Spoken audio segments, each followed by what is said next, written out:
When the Son of Man comes in all his glory and all the angels with him, then he will sit on the throne of his glory.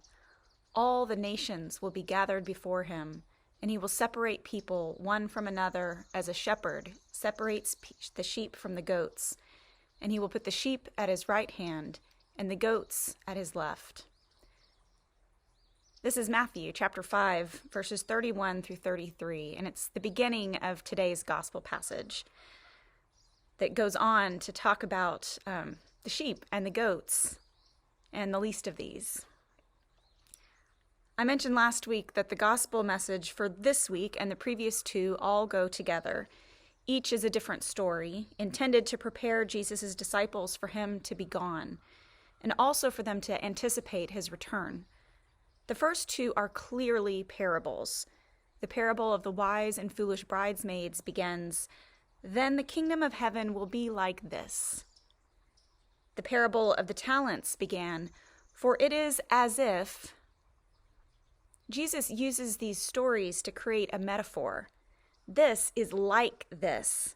This is as if this. The kingdom of heaven is hard to explain, so let me tell you what it's like. Relationships can be hard to explain, so let me tell you what a trusting relationship is like. Today's story, however, doesn't start with a like or an as if. Today's story isn't a parable. We do have a metaphor. Strictly speaking, I guess it's a simile. He will separate people one from another as a shepherd separates sheep from the goats. So the shepherd in this case is metaphorical. But the Son of Man isn't.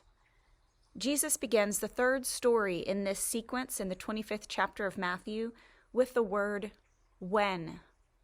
When the Son of Man comes in his glory. When Jesus describes the Son of Man, he's referencing the book of Daniel. Most of us who grew up in any Christian denomination are familiar with Daniel and his night in the lion's den. Most of us are less familiar with the apocalyptic parts of Daniel. This is Daniel 7, chapter 7, verse 13b through 14. "I saw one like a human being coming with the clouds of heaven, and he came to the Ancient One and was presented before him. To him was given dominion and glory and kingship, and all peoples, nations, and languages should serve him. His dominion is an everlasting dominion and shall not pass away, and his kingship is one that shall never be destroyed." The Son of Man that Jesus is talking about is the one like a human being in Daniel. One is translated from Hebrew and the other from Greek, but they're describing the same thing, the same person. Today, the last Sunday after Pentecost, is known as Christ the King Sunday. Before we head into Advent and begin preparing to celebrate the Incarnation, we take a Sunday to remember that Christ already is, has been, and will be the King of creation.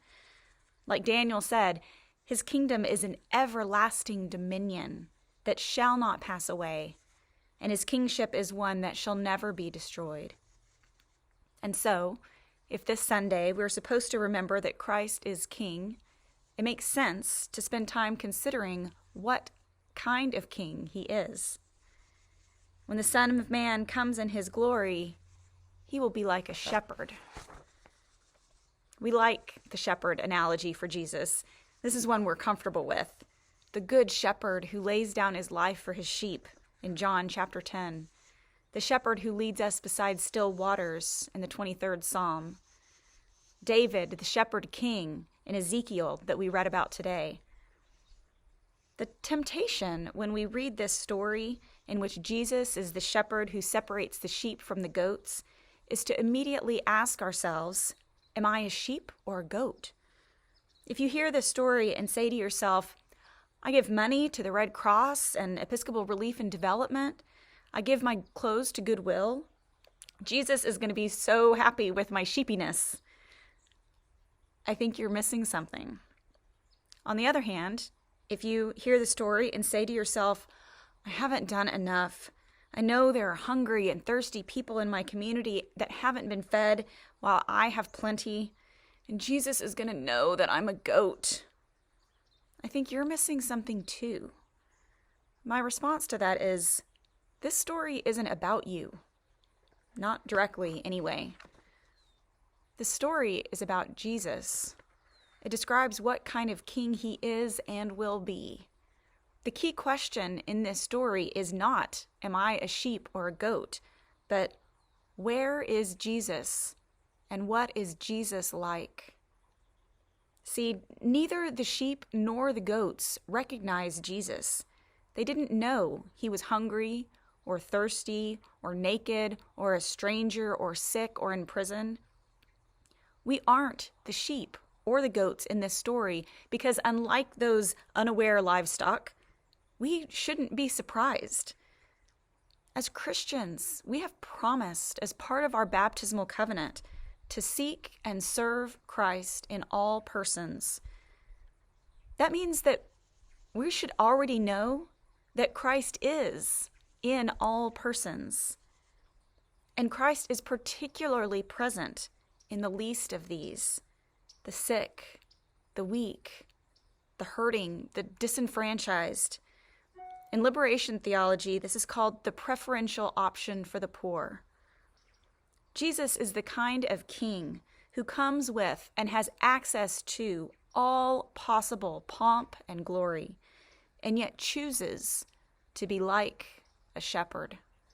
He has total dominion over all the earth and still chooses to be a king who knows what hunger and thirst and exposure and loneliness feel like.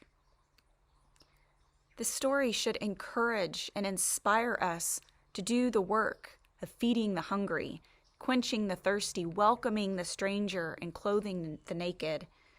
We should feel motivated to care for the sick and visit those in prison. But not so we can feel like we're being good sheep, not because we want to avoid the punishment of the goats. We should do these things because as disciples of Jesus, we want to be with Jesus. And that means following him to the places where he goes. And the next month, I know many of you will be delivering Meals on Wheels in the Blanco area. I'm so thankful to Pat Kluel for organizing and leading this ministry for St. Michael's. Don't be surprised if you see the face of Jesus when you drop off those meals. You should expect it. And if you aren't a meal deliverer, after all, I know those slots filled up pretty fast, look for other opportunities.